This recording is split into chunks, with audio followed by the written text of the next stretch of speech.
ಎಲ್ಲರಿಗೂ ನಮಸ್ಕಾರ. ನಾನು ಡಾಕ್ಟರ್ ಶ್ರುತಿ, ಚರ್ಮ ರೋಗ ತಜ್ಞೆ, ಶಿವಮೊಗ್ಗದಲ್ಲಿ ಪ್ರಾಕ್ಟೀಸ್ ಮಾಡ್ತಾ ಇದ್ದೇನೆ. ಈ ಒಂದು ಮಳೆಗಾಲದಲ್ಲಿ ಚರ್ಮ ಮತ್ತು ಕೂದಲಿನ ಆರೈಕೆ ಹೇಗೆ ಮಾಡೋದಂತ ಕೆಲವೊಂದು ಟಿಪ್ಸ್ ಅನ್ನ ಈ ವಿಡಿಯೋದಲ್ಲಿ ಹೇಳ್ತಾ ಇರ್ತೀವಿ. ಮಳೆಗಾಲದಲ್ಲಿ ಹ್ಯೂಮಿಡಿಟಿ ಜಾಸ್ತಿ ಆಗಿರೋದ್ರಿಂದ ಬ್ಯಾಕ್ಟೀರಿಯಾ ಇನ್ಫೆಕ್ಷನ್ಸ್ ಜಾಸ್ತಿ ಆಗುತ್ತೆ. ಇದರಿಂದ ಮೊಡವೆಗಳು ಆಗೋ ಚಾನ್ಸಸ್ ಜಾಸ್ತಿ. ಇದನ್ನ ಪ್ರಿವೆಂಟ್ ಮಾಡೋಕೆ ದಿನಕ್ಕೆ 2 ಬಾರಿ salicylic acid, glycolic acid ingredient ಇರುವಂತಹ ಫೇಸ್ ವಾಶ್ ಅನ್ನು ಯೂಸ್ ಮಾಡಿ. ಡ್ರೈ ಸ್ಕಿನ್ ಇರೋರಿಗೆ ಹ್ಯೂಮಿಡಿಟಿಯಿಂದಾಗಿ ಹೆಚ್ಚು ಡ್ರೈನೆಸ್ ಅನಿಸಬಹುದು. ಇದಕ್ಕೆ ನೀವು ಮೈಲ್ಡ್ ಕ್ಲೆನ್ಸರ್ ಅನ್ನ ಯೂಸ್ ಮಾಡಿ. ಇವನ್ UV ರೇಸ್ ಮೋಡಗಳನ್ನು ಪೆನಿಟ್ರೇಟ್ ಮಾಡಿ ಚರ್ಮಕ್ಕೆ ಡ್ಯಾಮೇಜ್ ಮಾಡಬಹುದು. ಅದಕ್ಕೆ SPF 30 to 50 ಇರುವಂತಹ ಸನ್ಸ್ಕ್ರೀನ್ ಅನ್ನೇ ಹಚ್ಚಿ. ಈ ಮಳೆಗಾಲದಲ್ಲಿ ಫಂಗಲ್ ಇನ್ಫೆಕ್ಷನ್ಸ್ ಕೂಡ ಜಾಸ್ತಿ ಆಗುತ್ತೆ.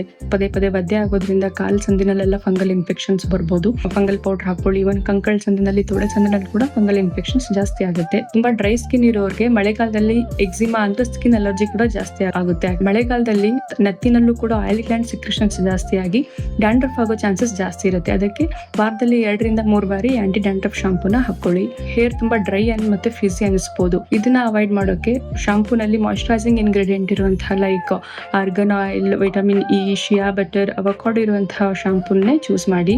ಶಾಂಪೂ ಆದ್ಮೇಲೆ ಕಂಡೀಷನರ್ ಹಚ್ಕೊಳ್ಳಿ. ವಾರದಲ್ಲಿ ಒಂದ್ಸತಿ ಹೇರ್ ಮಾಸ್ಕ್ ಅನ್ನ ಯೂಸ್ ಮಾಡಿ. ಆದಷ್ಟು ಲೂಸ್ ಹೇರ್ ಸ್ಟೈಲ್ ಅನ್ನ ಅವಾಯ್ಡ್ ಮಾಡಿ. ಬನ್ ಅಥವಾ ಜಡೆನ ಹಾಕೊಳ್ಳಿ. ಇದರಿಂದ ಹೇರ್ ಡ್ರೈನೆಸ್ ಕಡಿಮೆ ಆಗುತ್ತೆ. ಹೆಚ್ಚು ಆಂಟಿ ಆಕ್ಸಿಡೆಂಟ್ ಇರುವಂತಹ ಫ್ರೂಟ್ ಸೇವಿಸಿ. ಇದೆಲ್ಲ ಫಾಲೋ ಮಾಡಿ. ನಿಮ್ಗಿನ್ನ ಕೂದಲಿನ ಅಥವಾ ಚರ್ಮ ಸಮಸ್ಯೆ ಕಾಣ್ತಾ ಇದ್ದರೆ ನಿಮ್ಮ ಹತ್ತಿರದ ಚರ್ಮ ವೈದ್ಯರನ್ನ ಭೇಟಿ ಮಾಡಿ. ಧನ್ಯವಾದಗಳು.